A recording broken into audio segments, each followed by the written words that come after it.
silence. Informé. Cultivé. Rigoureux. Pour savoir et comprendre. Mario Dumont. Vendredi 6 septembre, bienvenue à l'émission. Bonne journée tout le monde. Bien heureux de vous retrouver. Je commence par vous rappeler les façons, parce qu'on l'oublie certains matins. On a beaucoup de gens qui nous rejoignent. On en veut d'autres. Mario@cube.ca.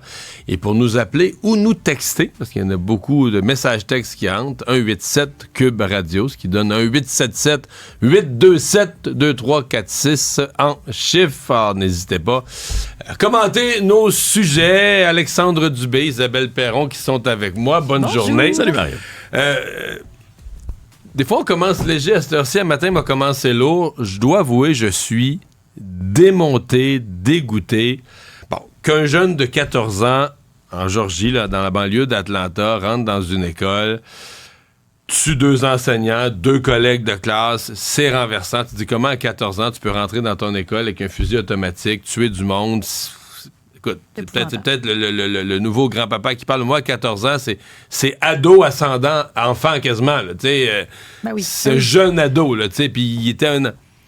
Mais bon, une fois tout ça passé, t'apprends que son père, il a acheté pour Noël le fusil automatique avec lequel il a tué...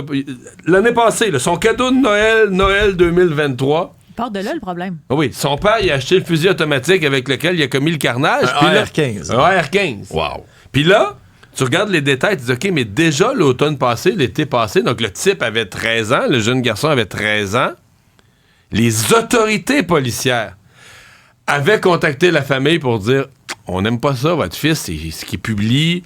Il y a comme des idées là, de tuerie de masse. Il y a comme un peu ces imageries-là en tête. Ça nous inquiète, ça doit être surveillé.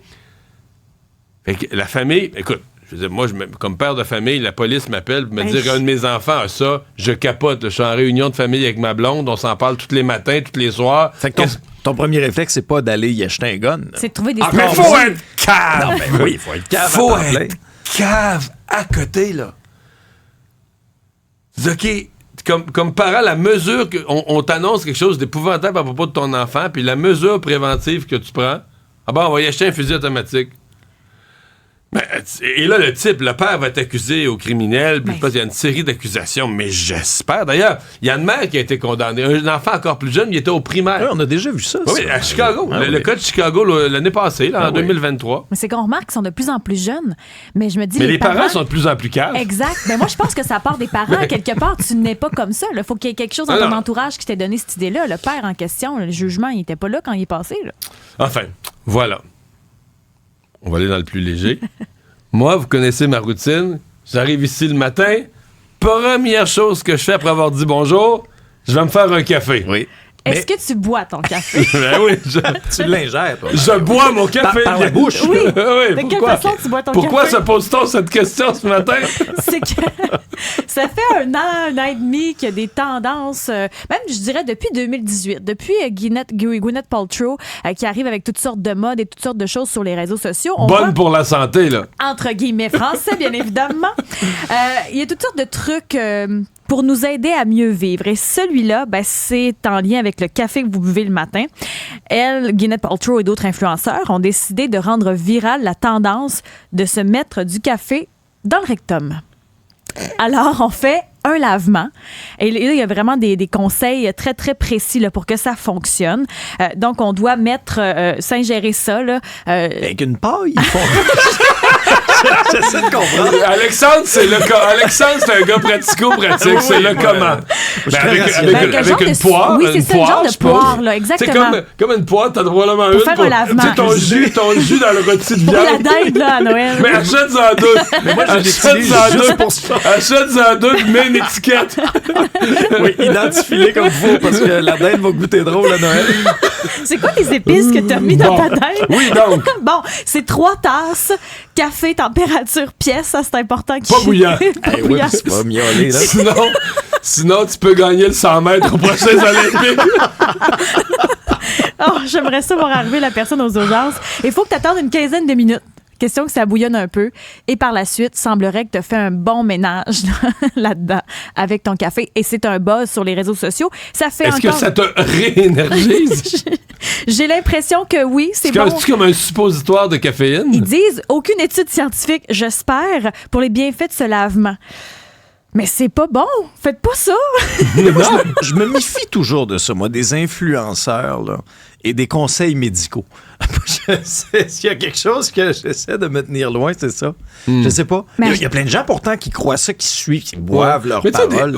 Mais tu sais, des fois, tu peux te dire, les gens qui étudient en médecine là, pendant, mettons, 9 ans, là, tu peux penser que c'est tout du niaisage, mais tu peux penser aussi qu'ils étudient des vraies affaires à propos de la santé, puis ceux qui ont étudié une fin de semaine en savent moins. Mettons. Je me fierais plus sur les médecins. Mais tu sais, l'école de la vie, des fois, il faut faire attention. Oh, l'école de la vie. C'est le compte Emma Terra, là. Puis il semblerait que ça a beaucoup d'effets là, sur la peau, bye-bye l'acné, ça peut rééquilibrer tes hormones. Mais on le voit souvent, là, pas juste avec un lavement de café. Les hémorroïdes? On dirait que ça peut régler tout. Souvent, il y a des jus magiques et tout ça sur les réseaux, souvent, je me méfie qui aident à régler toutes sortes de patentes. Mais là, celle-là, je l'avais... Il n'y a pas de formule magique. Je l'avais jamais entendu. Non. Un petit mot sur South Park? Oui, ça aussi, c'est une affaire qui fait réagir. On sait que South Park est très, très présent de l'actualité. Mais là, pour cette saison-ci, ils ont décidé de prendre une pause parce qu'ils n'ont pas envie de parler de Donald Trump puis ils ne savent plus quoi dire à son sujet. Donc, ils vont revenir en 2025. Puis c'est une décision qu'ils ont prise parce qu'ils ont dit on n'a pas envie cette fois-ci de parler de campagne électorale alors qu'ils le font régulièrement. Ils en ont fait plusieurs sur South Park, mais là... Non, est-ce qu'ils vont faire des épisodes qui seront déconnectés de l'actualité ou ils feront plus rien? Ils prennent une pause? Ils prennent une pause et vont revenir après novembre. Donc, au début 2025, ils vont revenir avec de nouveaux épisodes, mais ils ont volontairement décidé, en tout cas, c'est ce qu'ils ont dit en entrevue au Vanity Fair. Il aurait pu faire des sujets intemporels, déconnectés de l'actualité. C'est pas comme le café, mettons. Là. Mais comment il aurait fait ça? Kenny, il est tout emballé, là. Ouais. Il aurait pas pu faire de lavement. C'est vrai. J'avoue que vous avez vraiment le sens pratique ce matin.